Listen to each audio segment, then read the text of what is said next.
فقہ حنفی جو امام ابو حنیفہ رحمۃ اللہ علیہ کی طرف منسوب ہے، چاروں فقہ یعنی جن کی تقلید کی جاتی ہے اور جن کے اصول اور قواعد اور مسائل مدون ہیں، ان میں سے ایک ہے، اور بہت ہی وسیع فقہ ہے یہ، یعنی اس سے بھی استفادہ امت کے تمام طبقے کرتے رہے ہیں اور کرتے رہیں گے، جس طریقے سے دیگر فقہوں سے یعنی فقہ مالکی، فقہ شافعی، فقہ حنبلی اور دیگر ائمہ کرام جن کی فقہوں کو اس طرح رواج نہیں ملا جس طرح ان چاروں فقہوں کو رواج ملا، ان تمام فقہوں سے امت کے تمام طبقے مستفید ہوتے رہے ہیں، ہو رہے ہیں اور ہوں گے انشاءاللہ، اور ہم سب بھی اسی بات کے قائل ہیں کہ تمام فقہوں سے استفادہ ہوگا اور ہونا چاہیے انشاءاللہ۔ فقہ حنفی کی ایک خصوصیت یہ ہے کہ جیسا کہ خود احناف حضرات بھی یہ خصوصیت بیان کرتے ہیں کہ حدیث کو قبول کرنے میں احناف کے ہاں چونکہ سختی کا معاملہ تھا، یعنی ابتدا میں تو نہ موجودہ صورتحال تو ضیاف کو قبول کرنے پر بھی ہے، سختی کا معاملہ تھا، خاص طور پہ امام ابو حنیفہ رحمۃ اللہ علیہ کے دور میں، کیونکہ عراق میں وضع حدیث کا معاملہ بہت زیادہ تھا، بہت زیادہ وضع حدیث کا معاملہ تھا، حدیثیں گھڑی جا رہی تھیں، اور عراق اس زمانے میں اور اس سے پہلے بھی یعنی ایک مثبت معاملہ بھی عراق کا ہے، لیکن ایک منفی معاملہ بھی ہے کہ عراق منفیت سے بہت مشہور رہا ہے، فتنے کے لحاظ سے بہت مشہور رہا ہے، تو وہاں وضع حدیث کا معاملہ بہت زیادہ تھا، اس لیے حدیثوں کو قبول کرنے میں بڑا احتیاط رہا، اور فقہ حنفی کا جو عروج رہا ہے اصل میں اس کا تعلق کوفہ سے اور عراق سے رہا ہے، تو ایک چیز یہ رہی جس کی وجہ سے حدیثیں جب قبول کرنے میں معاملہ سختی کا رہا، جیسا کہ خود احناف بیان کرتے ہیں، تو پھر نتیجہ یہ ہوا کہ حدیثیں کم بھی رہیں، قیاس میں اور استحسان میں توسع پیدا ہوا، یہ خود احناف بیان کرتے ہیں، یعنی یہ خود میرا اپنا بیان نہیں ہے، کہ پھر جب یہ معاملہ ایک طرف ہوا نا کہ جب جس بھی وجہ سے حدیثوں پر اعتنا کم ہوا یا حدیثوں میں سختی کا معاملہ ہوا، الگ الگ جو بھی تعبیر اختیار کی جائے، تو پھر اس کا نتیجہ یہ ہوا کہ قیاس میں وسعت پیدا ہوئی اور توسع پیدا ہوا، ہوا یہ کہ جو خبر واحد جس کو ہم کہتے ہیں، اخبار احاد جس کو کہتے ہیں، اس کو قبول کرنے میں سختی کا معاملہ رہا، اور اس کی وجہ سے صحیح حدیثیں کم ہو گئیں، تو صحیح حدیثیں کس اصول پہ گفتگو کی جا سکتی ہے کہ اخبار احاد کو بھلے صحیح ہو ان کو قبول نہ کرنا، ان کو رد کرنا کتنا درست اور کتنا صحیح ہے، لیکن ظاہر سی بات ہے اخبار احاد کو اگر آپ مسترد کر دیں گے اور اخبار احاد کو اگر نکال دیں گے تو پھر حدیثیں کتنی بچیں گی، اور جب حدیثیں بہت کم بچیں گی تو پھر آپ کے لیے راستہ کیا بچتا ہے؟ قیاس کا راستہ بچتا ہے، تو جب یہ چیز پائی گئی تو پھر قیاس کا معاملہ بڑھا، پھر اسی طریقے سے حیلوں میں وسعت، یہ بھی یعنی احناف کا بیان ہے، یعنی صرف میرا بیان نہیں ہے کہ بھئی حیلے اختیار کیے گئے، اور حیلے کیا ہیں؟ یعنی احناف کے بیانیہ کے مطابق حیلوں کا مقصد یہ ہے کہ اگر شریعت کے کسی مسئلے میں کہیں کوئی تنگی ہے، کوئی حرج ہے امت کے لیے، تو اس میں آسانی اور وسعت پیدا ہو جائے، لیکن یہ جو طریقہ فقہ حنفی کا رہا حیلے اختیار کرنا مسائل میں، یہ طریقہ موجب فساد بن گیا۔ مثال کے طور پہ اب ایک احناف کا مسئلہ یہ ہے کہ ایک مجلس میں اگر 3 طلاق دے دی جائے تو وہ 3 ہی ہوگی، بیوی بالکلیہ جدا ہو گئی، اب کیونکہ ان کا یہ فتویٰ ہے، اس فتوے کے نتیجے میں جو موقع ملنا چاہیے، جو رخصت ملنی چاہیے ایک آدمی کو، وہ رخصت ختم ہو گئی، اب یہ رخصت ختم ہونے کے بعد جب پریشان ہو رہی ہے بیوی اور پریشان ہو رہا ہے شوہر، تو اس کے لیے ہیلا اختیار کیا گیا، اب وہ ہیلا کیا ہے؟ اب یہ ہیلا اصل میں حرمت کو حلت میں تبدیل کرنے والا ہو گیا، یعنی ایک چیز ہے حرام مگر اس ہیلے کی وجہ سے وہ چیز حلال ہو گئی، یہ بعد کے فقہاء میں متاخرین احناف میں یہ چیز زیادہ رواج پائی۔ چلیے ابتدا میں حالانکہ وہاں پر بھی امام بخاری وغیرہ نے تنقید کی ہے، لیکن چلیے ابتدا میں کسی حد تک یہ مانا جا سکتا ہے کہ کہیں آسانی یا سہولت کا معاملہ رہا،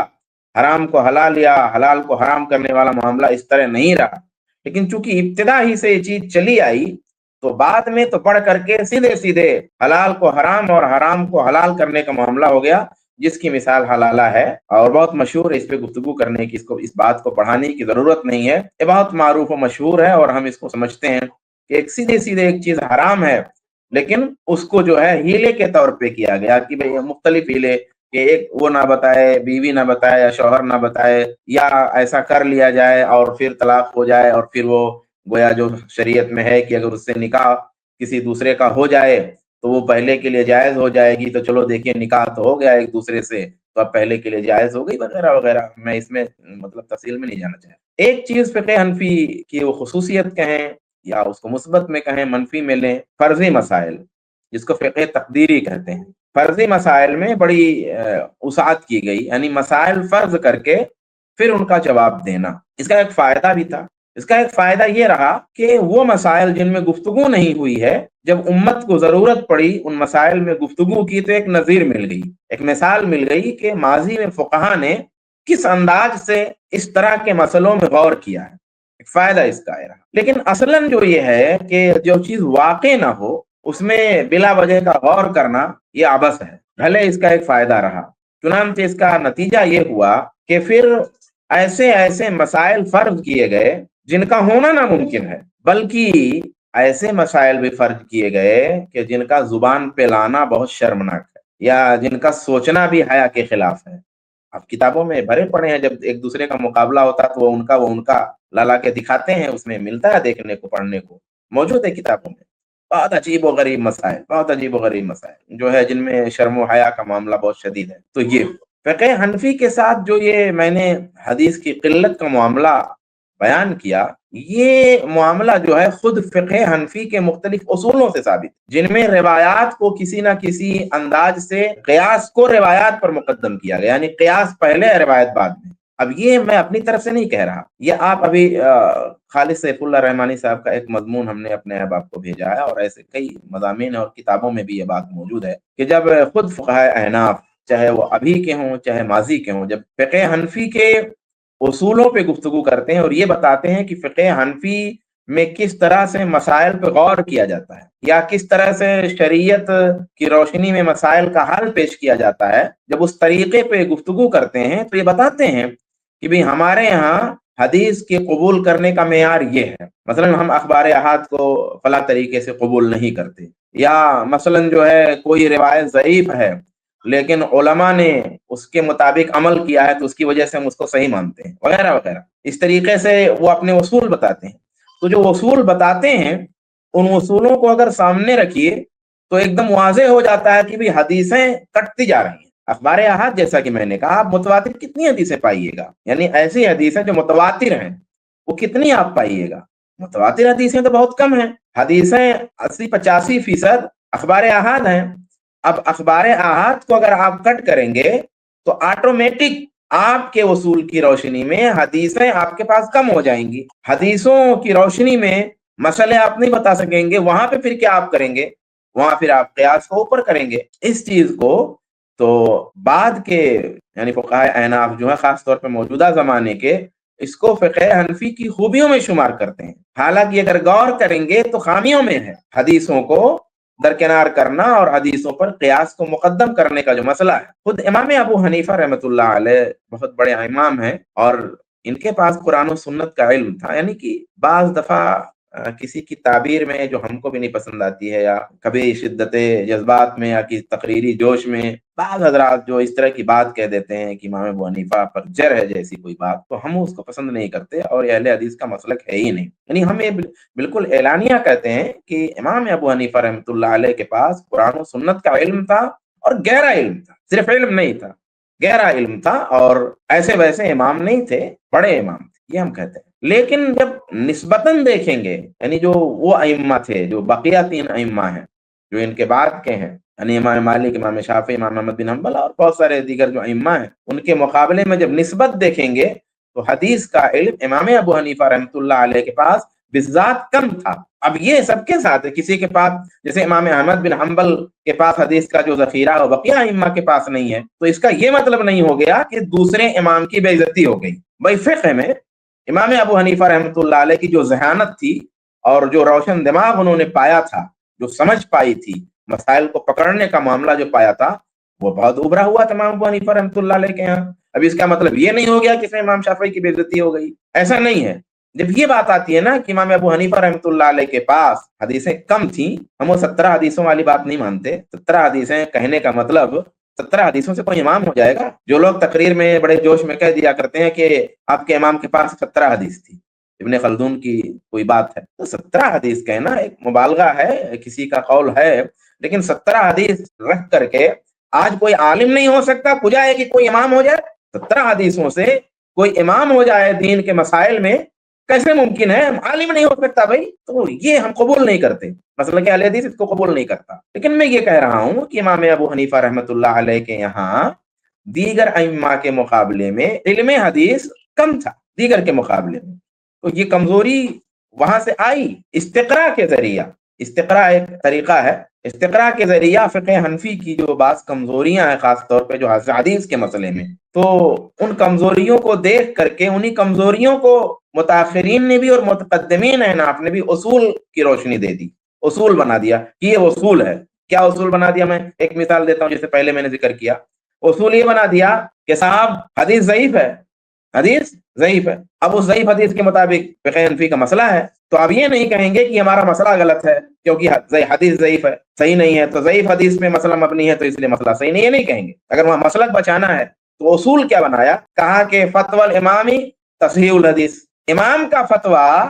اس ضعیف حدیث کے مطابق ہونا، حدیث کی تصحیح کرنا ہے۔ یا یوں کہتے ہیں کہ چونکہ بہت سارے علماء کا اس حدیث کے مطابق عمل ہے تو ان کا عمل کرنا یہ بتاتا ہے کہ یہ حدیث صحیح ہے، یعنی وہ اس حدیث کو صحیح سمجھ رہے تھے۔ حالانکہ صحیح بات یہ ہے کہ ان لوگوں کو اس حدیث کے ذوق کا علم نہیں ہو سکا تھا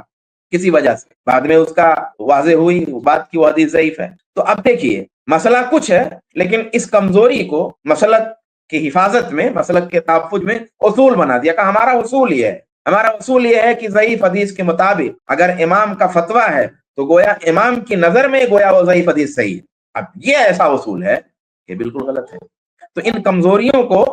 چھپانے کے لیے اور ان کمزوریوں کو علم کا لباس دیا، فن کا لباس دیا، اصول کا لباس دیا، اور پھر مسلک کو بچایا، حالانکہ یہ کمزوریاں تھیں۔ اب نصوص سے جو دور ہونے اور قریب ہونے کا مسئلہ میں نے ابھی ذکر کیا، کسی بھی فقہ پر بڑا اثر ڈالتا ہے، یعنی جو فقہ میں نصوص زیادہ ہوں گے اس فقہ کا معاملہ الگ ہوگا، اور جس فقہ میں نصوص سے قربت کم ہوگی اس فقہ کا مسئلہ مختلف ہوگا۔ علامہ ابن تیمیہ رحمۃ اللہ علیہ نے ایک جگہ بدعت اور حنابلہ کے حوالے سے گفتگو کی ہے، تو اس میں وہ فرماتے ہیں کہ حنابلہ میں جو بدعتی دوسرے مسالک کے مقابلے میں کم ہوتے ہیں، حنابلہ میں جو بدعتی ہوتے ہیں